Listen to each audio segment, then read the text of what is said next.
Olá, queridos! Tudo bem com vocês? Nós temos dito por repetidas vezes que o nosso Deus é Deus de promessas. Em todos os cantos dessa nação cantamos e confessamos que Ele é Deus de pacto, que Ele é Deus de promessas. A Bíblia é um livro de promessas, porém, entre a promessa e o cumprimento dela, existe um caminho a ser percorrido. É nesse percurso que muitos perdem a referência e acabam não alcançando o que foi prometido.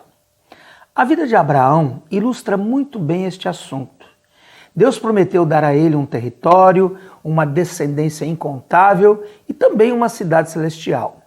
Entretanto, Abraão teve que percorrer uma jornada que mostrou a sua confiança e a sua aprovação diante de Deus, a fim de que as promessas fossem confirmadas em sua vida.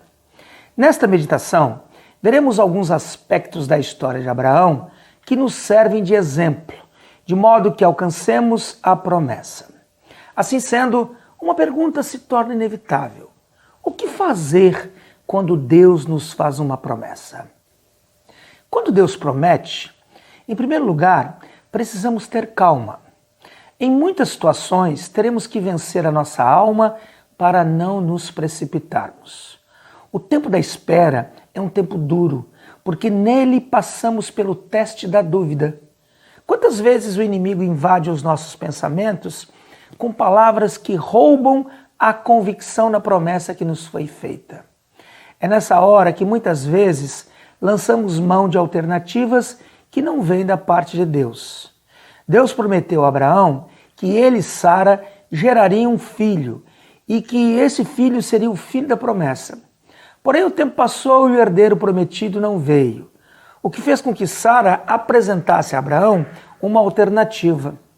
Ela ofereceu a sua serva Agar para que por meio dela Abraão tivesse descendência. Essa precipitação trouxe sérias dificuldades a Abraão, porque o tempo passou e Deus cumpriu a promessa, e Sara se tornou mãe, dando luz a Isaque.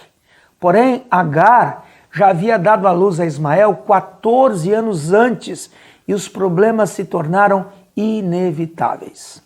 Quando recebemos uma promessa de Deus e cremos no que foi dito a nosso respeito, na maioria das vezes somos tomados de uma sensação de que tudo irá se cumprir no dia seguinte ou no mês que vem.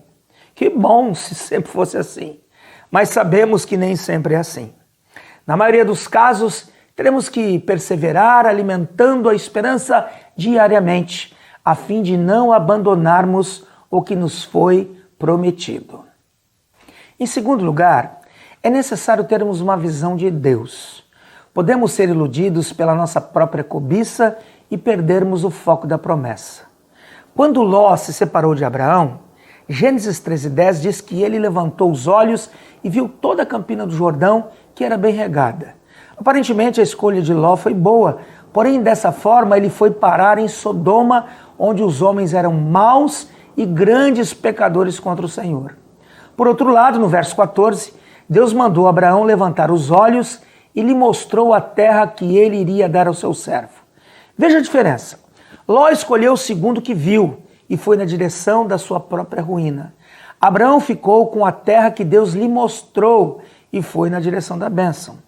Por isso podemos afirmar que nos apossamos das promessas quando temos uma visão que vem da parte de Deus. O nosso olhar é fundamental, pois podemos nos equivocar e olhar para aquilo que nos atrai e não para o que Deus nos mostrou e nos prometeu. Em terceiro lugar, temos que lembrar que a base de todo sucesso com Deus consiste em obedecê-lo. Em Hebreus 11:8, a Bíblia diz: pela fé, Abraão, quando chamado, obedeceu a fim de ir para um lugar que devia receber por herança. Partiu sem saber onde ia. Veja que Deus fez uma proposta a Abraão. Deus o chamou e ele obedeceu, mesmo sem ter muitas garantias se aquele projeto daria certo ou não. Ele creu e se pôs a caminho na direção da promessa. Ele mostrou a sua fé por intermédio da sua obediência.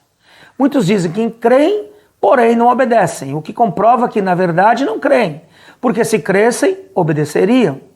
Ninguém alcança a promessa sem que antes seja aprovado no teste da obediência. Abraão é conhecido como o pai da fé, porque foi aprovado no caminho da obediência. Sua fé não ficou no campo da especulação, no território do vamos ver o que acontece. Não, ele é o pai da fé porque a sua fé o levou a agir. Em quarto lugar, a Bíblia diz em Gênesis 3,18 que Abraão mudou as suas tendas, foi habitar nos carvalhais de Manre e levantou um altar ao Senhor. Não podemos nos esquecer jamais que resolvemos tudo no altar de Deus. A oração é a nossa ferramenta de trabalho. Promessas são conquistadas quando são regadas com oração na presença de Deus. Quando levantamos um altar para o Senhor dentro da nossa casa, a nossa dependência de Deus torna-se evidente. O altar de Deus é o lugar onde devemos ir para derramar o nosso coração e depositarmos os nossos sonhos e esperanças. O lugar onde as promessas tornam-se realidades e as conquistas são consolidadas. Diante do altar de Deus, renovamos o nosso ânimo, tão necessário para não desistirmos da caminhada. É lá, na presença terapêutica de Deus, que resolvemos as questões da nossa alma que tantas vezes, quando não resolvidas, nos tiram do trajeto da promessa.